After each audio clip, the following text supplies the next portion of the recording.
Bonjour à tous, bonjour à toutes. J'espère que vous allez très bien, que vous avez bien démarré la journée. Bienvenue dans le Good Morning Market de ce 6 mai 2019. Alors, vous avez à l'écran le graphique de DXY, l'indice du dollar. Alors, après la cassure de ce niveau qu'on suivait depuis pas mal de temps, les 97,71, d'accord, nous avons eu une réintégration du prix, d'accord, puis une petite accélération haussière, puis la correction que nous avons eue le vendredi après les NFP. Voilà, la NFP était quand même positive, d'accord, il y avait assez de chiffres positifs, mais malgré cela, nous avons eu une correction. Alors, jusqu'à présent, nous pouvons toujours parler de pullback, car nous avons également ce petit support haussier qui est en train de repousser le prix à chaque fois. Depuis ce niveau, vous voyez, on a eu un point de contact, et actuellement également, nous avons un point de contact. Donc, fort probable, d'accord, il ne faudrait pas du tout que ce niveau s'élève. Si nous avons une clôture en H4, en dessous de ce niveau, alors là, on risque d'avoir une forte chute du dollar. D'accord? Alors, donc, il faudrait, nous attendons à un rebond sur ce support haussier pour une nouvelle phase d'accélération haussière pour aller chercher ce plus haut que nous avons eu la semaine passée. Voilà, les 90-70. Alors, si je dois revenir et refaire la même analyse sur l'euro USD, alors l'euro USD ici, vous avez cette résistance baissière, le prix n'a pas encore touché. Nous avons également parlé de cette impulsion baissière le samedi passé. Voilà. Et nous avons actuellement cette correction.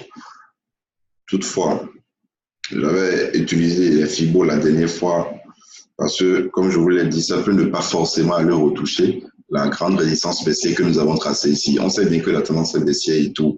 DXY tendance haussière, euro USD tendance baissière, donc chercher uniquement des ventes sur l'euro USD. Mais il faudrait vraiment trouver le bon point d'entrée, d'accord, pour ces ventes-là.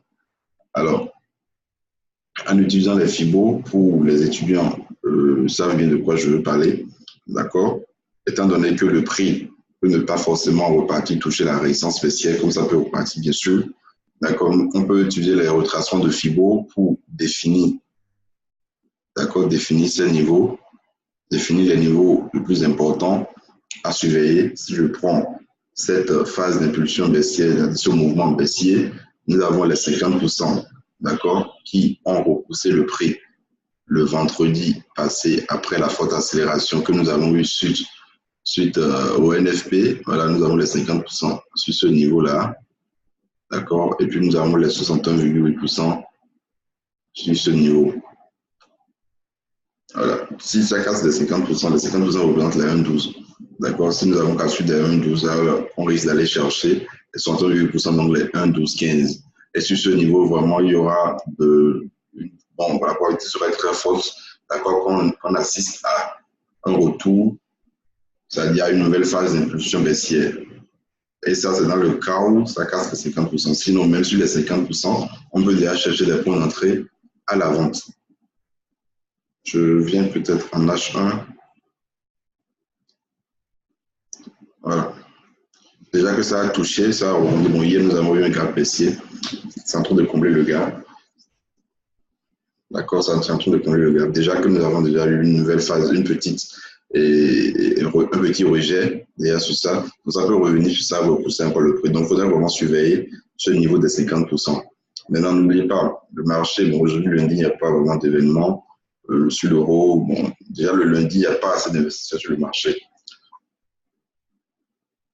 Donc, le plan sur l'euro USD, soit ça vient sur les 1,1200, 1,12 euros du moins, et vous prenez une position de vente, d'accord, ou nous attendons la zone ici, la 1,1215, 1,1219, pour pouvoir prendre une vente.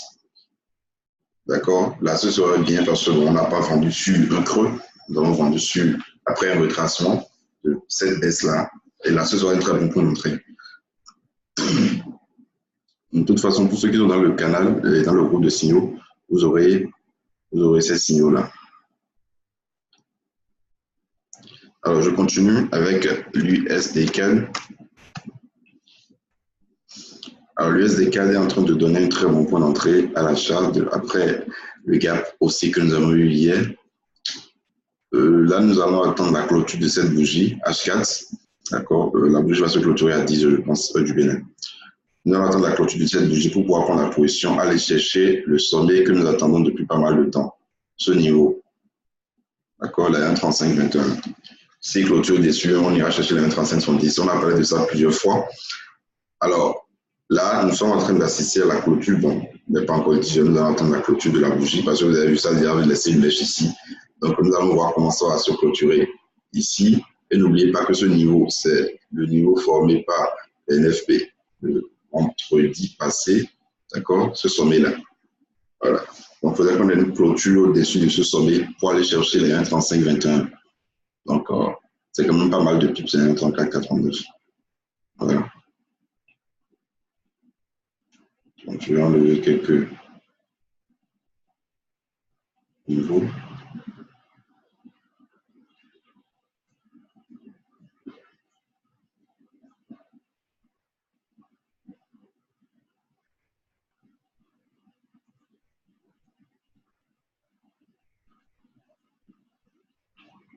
Voilà. Bon, j'ai également ce support haussier.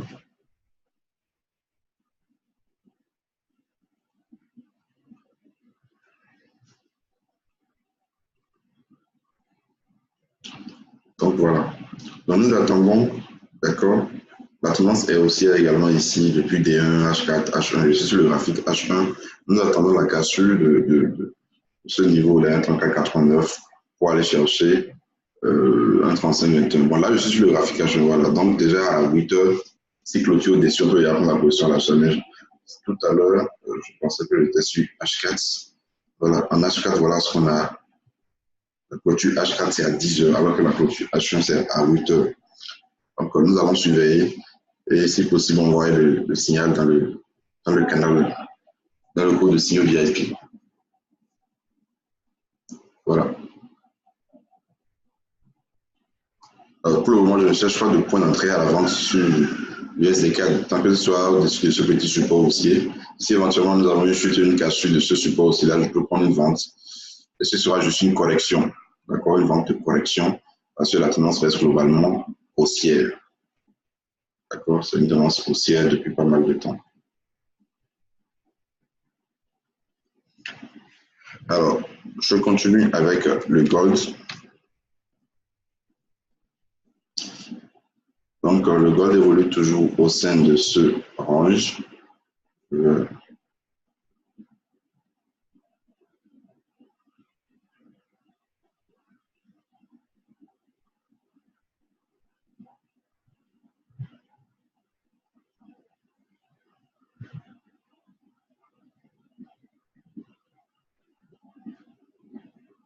Voilà, toujours au sein de ce range.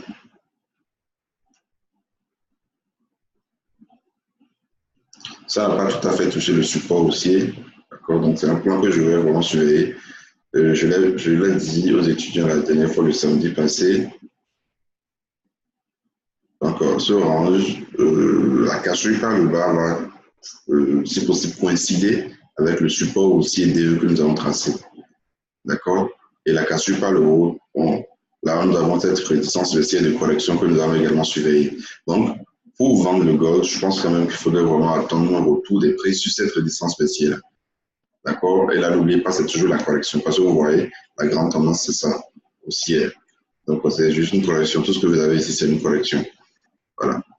Si ça casse pas le bas, là, c'est parti pour un retournement. Maintenant, n'oubliez pas, ça peut rebondir également. Ça peut revenir, rebondir également. Et là, ce sera un très bon point d'entrée parce que là, vous serez dans le sens de la tendance. D'accord, vous serez dans le sens de la tendance. Là, ce sera un point d'entrée à l'achat. Voilà. Je vais enlever les anciens trucs. Bon, je vais finir avec GBP USD.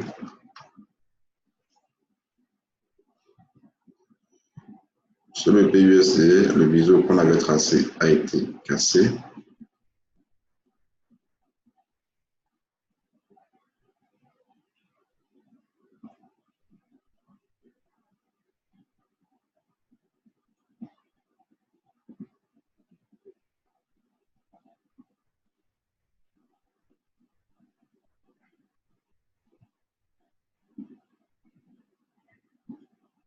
Voilà. Forte accélération haussière. On s'attend à un retracement, à une correction. D'accord, sur ce support aussi, là, pour prendre la position à l'achat. Je ne peux pas acheter sur un sommet. Comme on vous l'a toujours dit, on n'achète pas sur un sommet. On a quand même cette zone ici.